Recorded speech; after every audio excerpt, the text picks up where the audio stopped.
One, two, one, two.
Thank you. Thank you very much, ladies and gentlemen.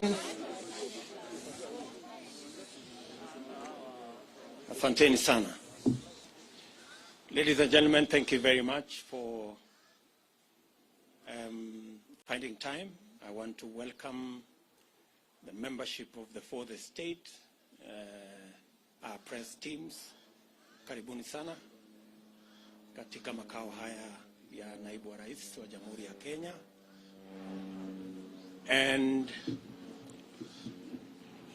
by way of beginning, we have concluded the parliamentary group meeting for the Hustler Nation movement that encompasses members of parliament from different political parties that have now converged as members of one parliamentary group meeting. We have discussed a myriad of issues. We have discussed about our political formation, the United Democratic Alliance. We have discussed on parliamentary business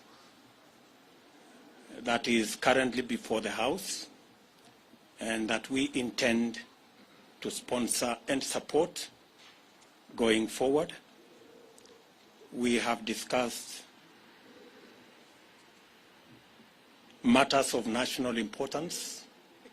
We've had a long discussion on the current situation in the country, especially relating to the COVID-19 pandemic that has ravaged the country. We took the position as a team when the Ministry of Health announced the surge in numbers to reschedule all our public engagements until further notice, as I announced formally on my social media platform.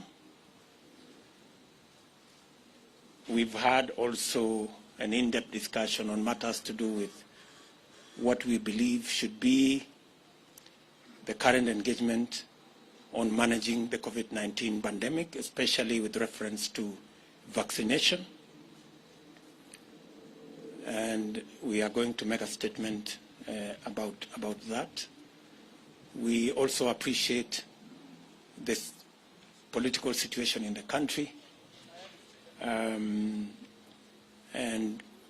we've also discussed on other matters of housekeeping and how we intend to engage the public in our responsibilities, different responsibilities as members of parliament, as senators, and as leaders in the Republic of Kenya. Ladies and gentlemen, we have a short statement that we are going to make. We appreciate that, as we said about 2 years ago, that it was the intention of this team to change the political conversation in our country. We are very proud and happy that finally the conversation in Kenya has changed. And today we are not discussing about constitutional change. We are discussing matters economy. That we are not engaged in an exercise of trying to create positions for leaders, that we are in the passionate engagement to see how we can create jobs for ordinary citizens. That today in Kenya, the conversation is not about leaders and what is in it for them in the next political dispensation. The discussion is what is in it for Mama Mboga, the Boda Boda Kais, the ordinary people in Kenya.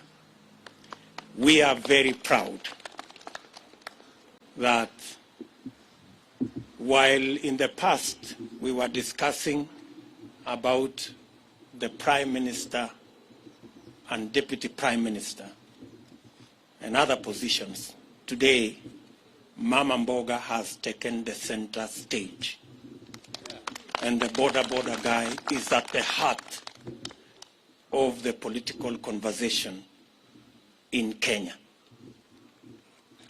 We welcome our competitors who have graciously accepted to join us in the conversation about the economy of our country, about ordinary people, about jobs, about enterprise. We want to tell them we are ready and we want to engage in that conversation that is going to bury forever the politics of ethnicity, the politics of division and hate, and is going to elevate our political competition to the realm of issues that would make a difference in the lives of the people of Kenya. We understand that our competitors have criticized matters to do with the economy and matters to do with our bottom-up model. We welcome all the criticism because it is an avenue for us to improve on our model. And while we are at it, they should equally explain to the country how their trickle-down economic model that has not worked for the last 50, 60 years is going to work this time round. It is a healthy conversation. We want to persuade them to remove insults and the reference to bottom-up or bottoms-up liquor competition or anatomy of different parts of the body. We should get rid of those insults. Let us have a healthy competition, a conversation about the economy of our country. Kenya will be a lot better, and Kenya stands a chance to be greater when we all engage in issues, especially on the bottom-up economic model, to lift the millions of citizens of our nation that today either are jobless or are hustling, or farmers and pastoralists and herders who are on food relief. It is our very considered view that our focus on these 15 million Kenyans will not only help us broaden and expand and recruit new taxpayers. We will have the necessary, they will help us to raise the necessary resources to run government, and also the necessary resources for us to retire debt that is becoming a crisis in our country. I do not wish to say more than that. Let me now request, starting with Alice Wahome, to begin our statement. Alice. Thank you, Your Excellency. Members of the press, this is a written statement signed by all the members that are present for this press conference. I'll start. Kenyans desire a new, inclusive, people-centered conversation on the future of our nation. That's our title. The governing Jubilee party has collapsed. The opposition NASA coalition has disintegrated. The Hasra nation has found a new home in the United Democratic Alliance. We welcome all Kenyans who desire a greater future to join us in the United Democratic Alliance. In 2017, Jubilee was elected by an overwhelming majority on the platform of the Big Four agenda that was anchored on the success of the party's first term. Subsequently, a merger of the governing party and the opposition coalition was occasioned by the handshake that was presented ostensibly as a framework for peace and economic growth. Kenyans initially welcomed this development and hoped that the promise of a peaceful environment would facilitate the implementation of the Big Four agenda and enable the Jubilee administration to continue with its development plan. That was never to be. I will now call Soipan to continue with the statement.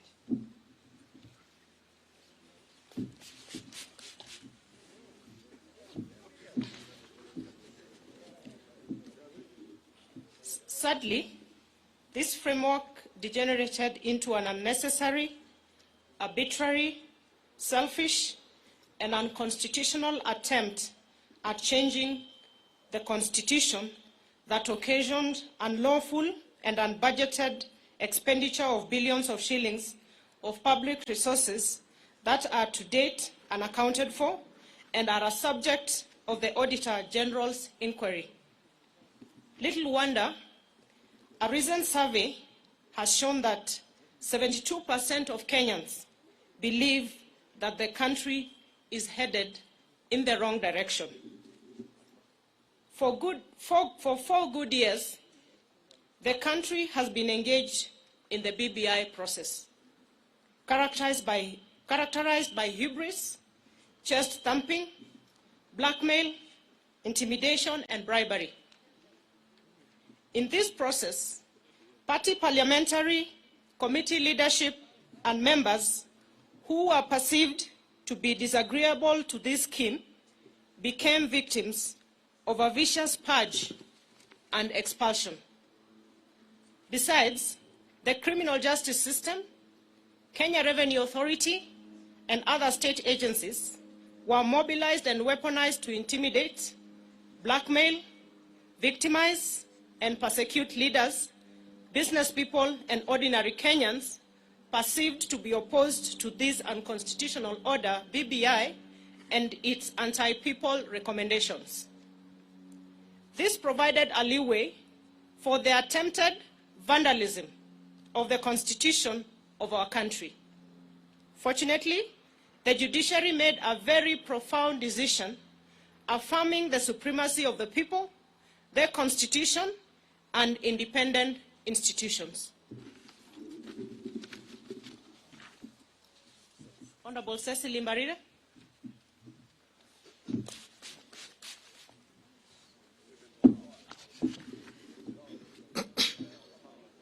Regrettably, the NASA coalition, its principals, and their Jubilee collaborators took the government hostage, hijacked its agenda, and, one, completely destroyed the governing Jubilee party and dismembered the entire opposition plan. 4, criminalized hustler enterprises in places like Nyamakema, Gikomba, Kamukunji, Kirinyaga Road, and River Road, amongst others. 5, presided over the brutal or inhuman evictions and demolitions of the vulnerable and destruction of private property in places like Kariobangi, Ruai, amongst many other places across the country. 6, mismanaged the economy, leading to stockpiling of public debt to unprecedented levels that has occasioned the current economic crisis that our country is facing. I wish to call upon Honorable Benjamin Tayari. Thank you. Thank you. Our approach towards a bottom-up economic and governance model. To address this sad and grim state of affairs facing our country, the Hustler Nation, forged by the people in the diversity from all parts of the country, here represented by leaders from across the political divide, believe in a new economic and political paradigm that prioritizes, 1, bottom-up over trickle-down economics. 2, the people over their leaders. 3, empowerment over power sharing. 4, jobs over positions. 5, enterprise over patronage. 6, economic transformation over opportunistic constitutional amendment. I hereby call Honorable Mabonga to continue.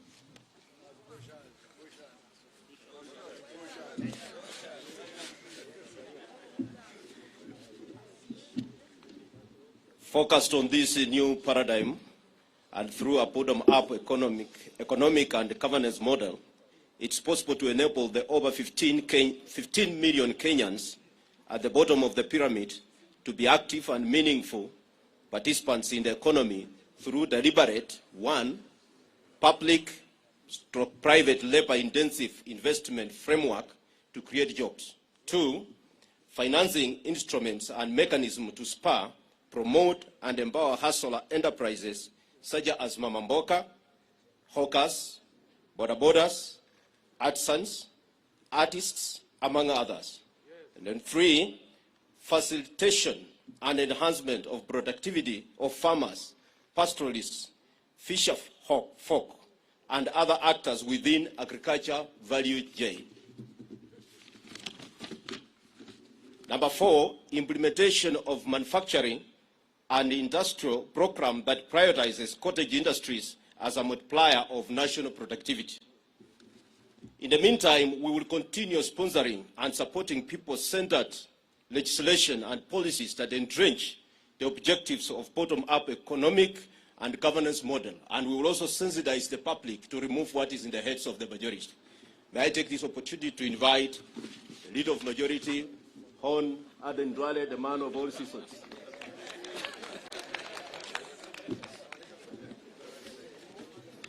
Thank you, Member for Bumula.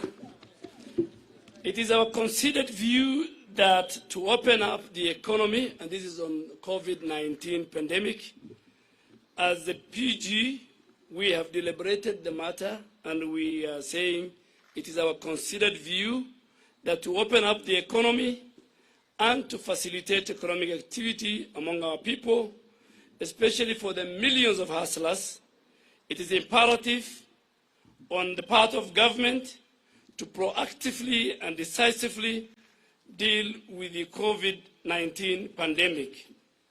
Currently, our country in the world is focused on the speedy mass vaccination of its population. We expect the Ministry of Health to, without any further delay, to roll out the vaccination of Kenyans with immediate effect, as earlier communicated by government and more so by His Excellency the President. Through mass vaccination, we can save lives and progressively reopen our community, our economy, the way it has been done in many other countries. That is the end of our statement from the parliamentary group. We had 135 members of parliament from both houses. 15 have sent their apologies. We have 2 of our governors, the governor for Turkana, Governor Nanok, and the governor for Nandi, His Excellency Governor Sang. And I think you have heard what the PG has discussed. Any other question you want to ask, if it is not part of our statement, that means it was not an agenda and we will not discuss it. But I think, as the Deputy President has said, mine is to send a message to our competitors, because the election is about 1 year to come. They believe in constitutional reforms and constitutional change. We believe the priority is the economy, and more so the bottom-up economic model. They believe in ganging up and forming tribal chieftain. We believe in a unified, unitary state, politics based on and space created for all Kenyans. They believe in sharing of positions, and that's why you see each one of them. They have no agenda, they have no manifesto, they have no economic model. Some are saying, my business is to deny William Ruto the presidency. That is the agenda of one of the leaders. Another one is so busy with trying to revive NASA and Oka Kenya. So we are saying our manifesto, our agenda is very clear, and we want them also to put in place why the bottom-up model is not good for Kenya, but the trickle-down model that we have lived with since independence is better than what we have. So that should be the discussion. That should be the narrative. So we want the people of Kenya to choose between us and them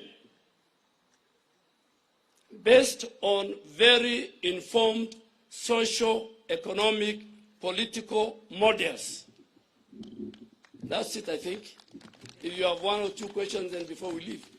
Yes, from KTN. And it should be something on this statement. Thank you, and very good afternoon. Chris Taylor from KTN. 2 questions. One, from your statement, you seem to be people who are not happy with the Jubilee party that most of you members of parliament were voted in. And to an extent of the juniors going ahead, even frustrating the second person in command in the country. Then one would ask, why not call it a day and you all resign, and I can see you have a formidable team, and go to the ground and Let me help you for votes. Let me help you. The second question. The second question. I would like to know the issue to do with PEP, the People's Empowerment Party. There have been reports that there have been some wrangles between PEP and UDA, especially in the Mount Kenya region.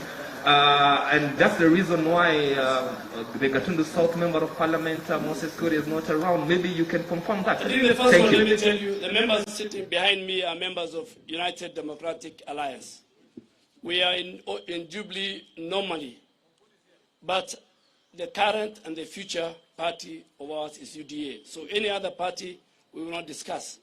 And I think, too, we will not discuss about the person and the institution of the Deputy President. That was not part of our discussion as a PG. Any other question? My friend from NTV. Thank you so much.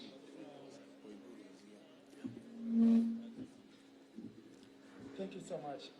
And just before you ask, on PEP, the only member on PEP who is a hustler from the Hustler Nation is here and is part of our PG.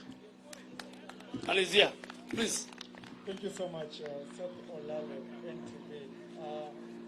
Just to ask if UDA is working with its affiliate TSP, Chama cha Kazi, and also you've said, leader of majority, you've said that, you know, you're either with us or not with us, but are you open as UDA, now that we're going into a general election and we have a tradition of, you know, transfer of members of parliament and even politicians to other coalitions, are you open to work with other coalitions such as OCAN, the rest? Thank you.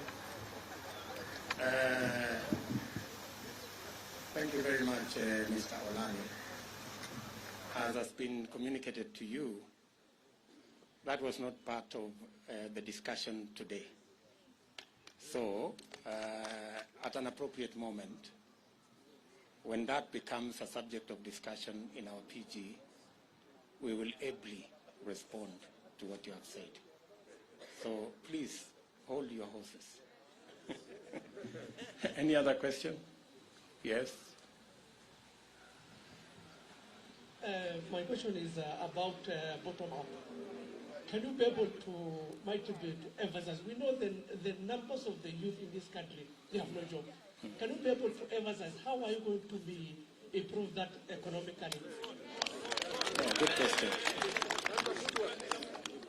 Good question there. If amongst the 15 million people at the bottom of the pyramid is about 4 million jobless Kenyans. It is our considered position that through policy change in investments, by investing not in capital-intensive infrastructural programs, rather investing in labor-intensive infrastructural programs, for example, housing, cottage industry, agro-processing, value addition, informal manufacturing, we can create millions of jobs. I know the question many people ask, where are you going to find the money? Let me tell you, we didn't have to look for additional money for us to do the 10,000 kilometers of roads we have done. We changed the model of building roads. We didn't